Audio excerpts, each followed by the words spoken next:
झारखंड में हिंसा की छिटपुट घटनाओं के बीच नगर निकाय चुनाव के मतदान हुए। प्रदेश के 48 शहरी स्थानीय निकाय में वोटिंग हुई है। इनमें से 9 नगर निगम भी शामिल है। तो कुल 1042 वार्ड में हुए मतदान के लिए 43 लाख वोटर्स थे। सुरक्षा के कड़े इंतजाम के बीच सुबह 7 बजे से वोटिंग शुरू हो गई, जो कि शाम 5 बजे तक चली। इस दौरान लोकतंत्र के 2 अलग अलग रंग भी देखने को मिले। एक तरफ जहां सुबह से ही मतदान केंद्र पर मतदाताओं की लंबी कतारें देखी गई और लोगों में वोट डालने के प्रति भारी उत्साह था, वहीं दूसरी ओर राज्य के कई जिलों से हिंसा, फर्जी वोटिंग और हंगामे की खबरें सामने आई। कई जगहों पर स्थिति इतनी ज्यादा तनावपूर्ण हुई कि पुलिस को हस्तक्षेप की जरूरत पड़ी और तब जाकर मामला पूरा शांत हुआ। झारखंड नगर निकाय चुनाव को लेकर के आज राज्य के मुख्यमंत्री हेमंत सोरेन अपनी पत्नी और गांडेय विधानसभा सीट से विधायक कल्पना सोरेन के साथ रांची के हरमू स्थित संत कुलदीप हाई स्कूल पहुंचे। मुख्यमंत्री हेमंत सोरेन और उनकी पत्नी दोपहर के समय में मतदान केंद्र पर मौजूद रहे और इस दौरान भारी सुरक्षा व्यवस्था के बीच उन्होंने वोट डाला, यानी मतदान किया। मतदान के बाद मुख्यमंत्री ने अपनी स्याही लगी उंगली दिखाते हुए मुस्कुराते हुए तस्वीरें खिंचवाई। वोट डालने के बाद मीडिया से मुखातिब हुए सीएम हेमंत सोरेन ने राज्य की जनता से भारी संख्या में मतदान करने की अपील की। उन्होंने कहा कि लोकतंत्र का ये महापर्व राज्य की दिशा और दशा को तय करने का अवसर है। मैं झारखंड के हर एक नागरिक, विशेषकर युवाओं और महिलाओं से आग्रह करता हूं कि वो घर से बाहर निकलें और मजबूत झारखंड के निर्माण के लिए वोट करें। इस देश की लोकतांत्रिक व्यवस्था का ये भी एक हिस्सा है जहां अपना मतों के माध्यम से अपने स्थानीय जनप्रतिनिधि चुनते हैं और आप लोगों के माध्यम से मैं आग्रह करूंगा कि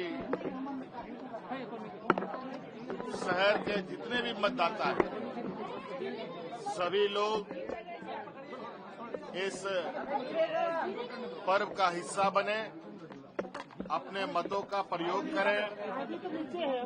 आपके जो भी प्रत्याशी हैं उनको जिम्मेवारी दें, उनको काम करने का मौका दें। धनंजय मंडल मेरे सहयोगी इस समय हमारे साथ कनेक्टेड है। धनंजय, जो वोटिंग हुई है वो किस तरीके से हुई, और इसके साथ साथ हमने सुना हेमंत सोरेन की तरफ से जो रिक्वेस्ट है लोगों से वो भी किया गया, अपील किया गया है। जाहिर है चुनाव को लेकर के जो तमाम पॉलिटिकल पार्टीज हैं वो लंबे समय से जो तैयारियां हैं अपनी वो कर रही थी। देखिए शिखा, पूरे झारखंड की अगर बात की जाए 48 नगर निकाय चुनाव थी, कई सालों से लंबित था, चुनाव हुआ, लेकिन सबसे बड़ी बात है कि जो बीजेपी ने मांग किया था कि घटना हो सकती थी और सही जगह पे घटना भी बहुत जगह पे, चाहे जमशेदपुर की बात करें, धनबाद हो, गिरिडीह हो या फिर देवघर या गुमला, तमाम जगहों पे छिटपुट घटना हुई। कहीं पैसे बांटने के आरोप लगे तो कहीं बूथ कैप्चरिंग की बात आई, कहीं पे गोली चलाया गया, कहीं पे निशिकांत दुबे ने फेसबुक पे पोस्ट करके पैसे बांटते हुए वीडियो पोस्ट किया। तमाम आरोप प्रत्यारोप के बाद 5 बजे तक वोट कास्ट हुआ, वोटिंग हुई और छिटपुट घटना के बाद वोटिंग समाप्त हो गई। अब पुलिस का भी ये भी कहना था कि जिन मामले हैं उन मामलों की जाँच की जाएगी और उचित कार्रवाई भी की जाएगी। राज्य निर्वाचन आयोग कुछ देर में पीसी करने वाला, इसमें देखने वाली बात हुई जो घटना घटी उस पर क्या राज्य चुनाव आयोग के द्वारा बताया जाता है। लेकिन जिस तरह से नगर निकाय चुनाव हुए, रांची में भी चुनाव हुआ, कई मुद्दे होते हैं। देखिए इस मुद्दे में छोटे छोटे मुद्दे, नली, बिजली, पानी, सड़क, तमाम मुद्दे होते हैं, लोकल मुद्दे होते हैं और उन मुद्दों को देखते हुए लोगों ने वोट कास्ट किया। मुख्यमंत्री हेमंत सोरेन अपनी पत्नी के साथ मतदान करने के लिए गए, संजय सेठ केंद्रीय रक्षा मंत्री उन्होंने मतदान किया, राज्यपाल ने मतदान किया, तमाम नेताओं ने किया। हालांकि देखिए जो नगर निकाय चुनाव था दलीय आधार पे तो चुनाव नहीं था, लेकिन सभी दलों को समर्थित उम्मीदवार खड़े थे।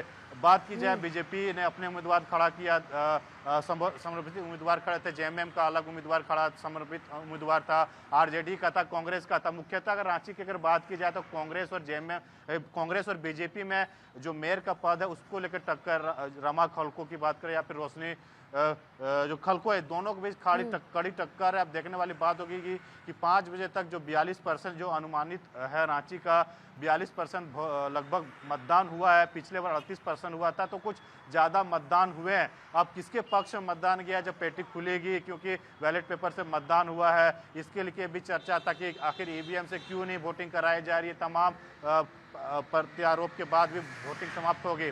जब मतदान की पेटी खुलेगी और किसके जो नसीब में उम्मीदवार जीत के जाते हैं, कौन कौन महापौर बनते हैं, कौन वार्ड परिषद बनते हैं, क्योंकि जिस तरह से एक रैलियां सभी पार्टियों के बड़े बड़े नेताओं ने, जनसभा हो, रैली हो, नुक्कड़ सभा हो, तमाम, चाहे बीजेपी की बात करें, कांग्रेस के नेताओं मंत्रियों की बात करें या फिर जेएमएम सरकार के मंत्री विधायकों ने, तमाम पार्टियों ने ताकत झोंकी थी नगर निकाय चुनावों में और अपने अपने तरीके से रुझाने की कोशिश किए थे। मतदाताओं को, लोगों को कहा था कि हमारे मेयर परिषद या वार्ड जीतेंगे तो हम नाली, सड़क, आम लोगों की जो पानी समस्या है, बिजली समस्या है, तमाम मुद्दों को अच्छा करेंगे। अब बहरहाल अब देखने वाली बात होगी, जो चुनाव है संपन्न हो गया इसी का, जब मतदान की पेटी खुलेगी किसकी नसीब से।